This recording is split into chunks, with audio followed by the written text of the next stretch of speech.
از قبول فرمان پرزیدنت جمهوری تاجیکستان درباره تدبیرهای بلندبرداشتن مقام زن در جامعه ماه دکبر 17 سال سپری گردید.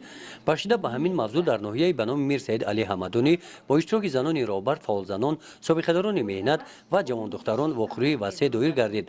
در این واخوری نمایندگان مقامات اجرایی حکومت دولتی ناحیه سابقه‌داران مهنت برآمد نموده قید نمودند که در زمان صاحب استقلالی کشور با غمخوری حکومت جمهوری تاجیکستان و راهبری اساسگذار صلح و وحدت ملی پیشوای ملت پرزیدنت جمهوری تاجیکستان محترم امامعلی رحمان مقام و منزلت زن مادر بلند گردید.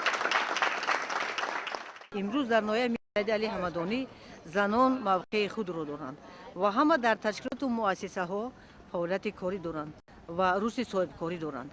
امروز در ناحیه میر سید علی حمدانی زنان در کالج های خصوصی، در لیسه کسبی تکنیکی رقم 17، در گیمنازیا و در مرکز فرهنگی و توابطی فعالیت کاری دارند که آنها صاحب معلومات عالی می باشند و موقع زنان بلند هستند و این قانون عملی شده است در ناحیه میر سید علی حمدانی و ما زنان فخر میکنیم که امروز همه زنانی که در ناحیه میر سید علی حمدانی کار میکنند معلومات عالی دارند و به فرزندان تعلیم و تربیت میدهند. ما سابقه‌داران مهنت کوشش میکنیم که دوران گذشته خود را با فرزندان خود و دستور سپارش های سرور دولت پیشوای ملت پرزیدنت جمهوری تاجیکستان امامعلی رحمان را با تمام زنان و مادران و خواهران و دخترانی که تحصیل میکنند تعلیم و تربیت نماید. امروز در حدود ناحیه از 50 مؤسسه تحصیلات میانه عمومی 10 نفر دیرکتوران از حساب زنان هستند. 58 نفر زنان در وظیفه‌های راهبری کننده فعالیت میبرند.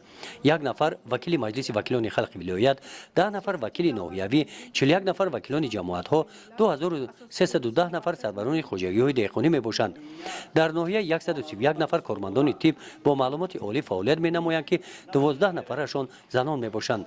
از طرف شعبه اگنتی مهنت و شغل اهالی 257 نفر زنان با کسب آموزی فرا گرفته شدند. 6 نفر بانوان ناحیه صاحب گرانت گردیده و صاحبکاری خرد میانه مشغول هستند. گزارش خواجه نظریف خدای نظر ظهروف از ناحیه به نام میر سید علی حمدانی برای برنامه اطلاعاتی نوید.